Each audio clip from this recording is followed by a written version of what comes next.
Today marks the first visit to the American Gibbi Center here in Addis, and I'm deeply honored. I had the privilege to meet Dr. Abdurrahman, leader of the Yemeni community here in Addis, that has been such a good steward of this building over the last 80 years. Thank you so much. We're also pleased to be joined by British historian Ian Campbell, who I had the privilege of meeting just prior to this conversation, who was instrumental in publishing the story of Cornelius van Engert during the Addis Ababa massacre. Ian, Dr. Campbell, thanks again for coming today.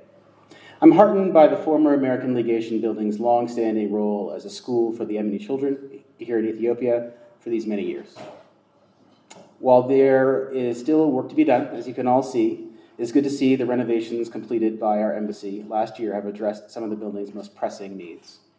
Yet this building holds profound significance beyond its American ties. 87 years ago, horror unfolded outside these gates, as many of you here know.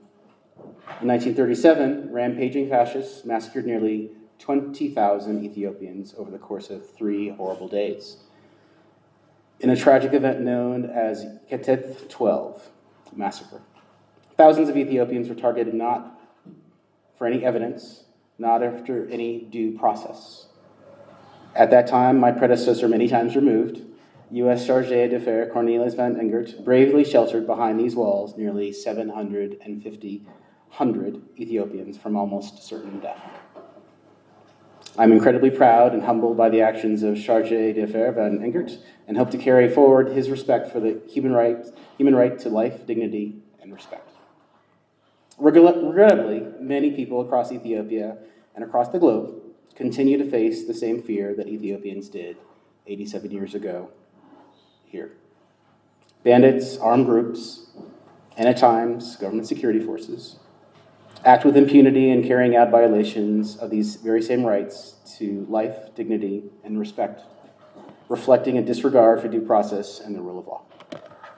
Reflecting on Charge d'Affaires van Engert's courage and moral integrity, I urge all actors across the country to remember the lessons learned from Ethiopia 12. Even in, and especially in, times of war, times of conflict, human rights and human dignity of every man, woman, and child, regardless of ethnicity, regardless of religion or language, cannot be forgotten. The dignity of every human, and especially the safety of civilians, must be protected, especially in times of conflict. Thousands of Ethiopians paid the ultimate price 87 years ago because of their humanity was erased. Ethiopians know this much better than I do. Americans know this, the world knows this.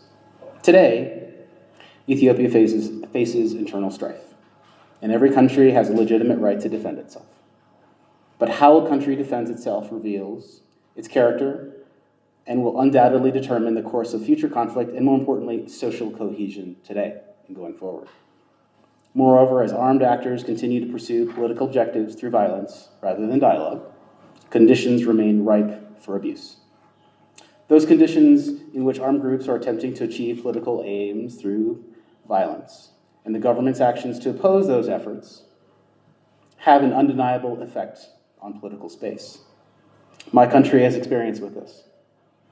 From the Civil War to World War I and World War II, my government has confronted these issues, balancing the need to protect human rights with the need to defend the state. So, with that experience, when we see reports that civilians across this country have been subject to extrajudicial killings, arbitrary detention, enforced disappearance, conflict-related sexual violence, and other abuses at the hands of a range of actors, we are deeply distressed, and those issues must be addressed with urgency and accountability, such as through a genuine, transparent, transitional justice process. Let me be direct. To those in Oromia, the OLA, you made a genuine effort to reach a deal at the negotiating table in Dar es Salaam. Don't give up. Make the effort to rebuild trust and seek the peace for which there is overwhelming public support. Too many people are suffering as the fighting continues. To those fighting in Amhara, to those that call themselves the Fano, please know that your rejection of dialogue does not serve you well. As in other parts of Ethiopia, it is innocent civilians who are suffering at the result of the continued fighting and battles. Many in Amhara are passionate that their cause is just. If so, you should make those arguments through dialogue and not violence. To those in Tigray, the TPLF, seeking to resolve outstanding issues such as internally displaced persons' return, I urge an inclusive, orderly, and dignified process that does not involve retaking the territory by force. Your full participation in national dialogue and transitional justice processes will be crucial to peace and stability, not just in your region, but throughout Ethiopia. To those whose responsibility is to govern the entire country, Ethiopia, the government here, the country has far more to gain through peace than on the battlefield. A security-focused approach will not resolve complex political issues. Detaining and harassing those who criticize the government will not resolve those issues that must be addressed. The political dialogue that Ethiopians need could be helped by releasing key political figures. All armed actors are playing a role in driving human suffering, including new population displacements across the country. This must end. I call for an end to targeting schools, health facilities, and water infrastructure, and for full and unfettered humanitarian access, which could include, as a starting point, a temporary nationwide ceasefire. Let me reiterate. There will be no quick wins on the battlefield on any side in Ethiopia. Dragging out the conflict in hopes of achieving one only brings more hurt and suffering on the Ethiopian people with no real result. This is why the time for dialogue is now. All sides should take advantage of the opportunity the national dialogue mechanism offers. Imperfect though it may be, they are open to having all voices heard, including armed actors. This is a place to start the road to bringing all sides together for the betterment of Ethiopia. Ethiopia is not alone in facing the challenges of polarization, of hate speech, and of economic hardship that exacerbates our divisions. What defines us as democracies is how we confront challenges with transparency and inclusivity.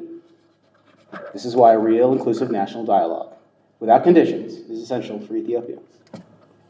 Countries across the world, including the United States, must work diligently never to overstep human rights to life, dignity, and respect.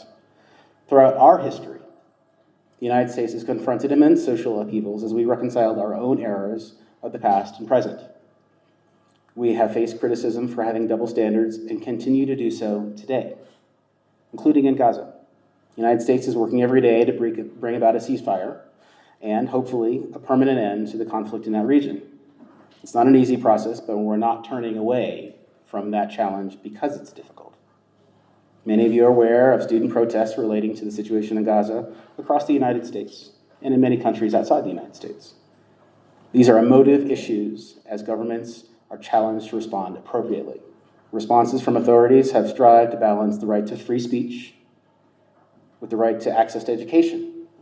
These are difficult questions, difficult paths to negotiate and navigate, but we continue to try each day. We are committed to rectifying our errors, heal the wounds of the past, and ensure our society is just for all citizens. I know Ethiopians are eager to do so as well. Throughout 120 years of diplomatic relations, the United States has been present in Ethiopia, both in difficult and in joyous times. Both our countries have significant global roles, necessitating careful considerations of how our actions affect the world around us. Ethiopia represents Africa on the world stage. As the home of the African Union and as a symbol of African pride, for many, Ethiopia's actions have a ripple effect throughout the continent and around the world. A rights-respecting, stable, and prosperous Ethiopia is fundamental for the African continent. Let us strive to be inclusive, transparent, consultative in how we approach challenges, forging a path to a more peaceful, prosperous world, not only for our populations, but for those in our neighborhoods and beyond. So I call all of us to honor the lessons of Ethiopia 12 and to respect with both word and deed the human rights of all, regardless of ethnicity, religion, language, or alignment. Thanks again.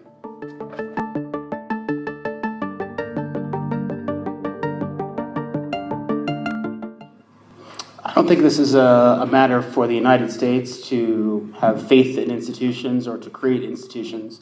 This is for Ethiopians to create. I understand the context of your question. I understand the skepticism that many feel. I mentioned it in my remarks related to national dialogue.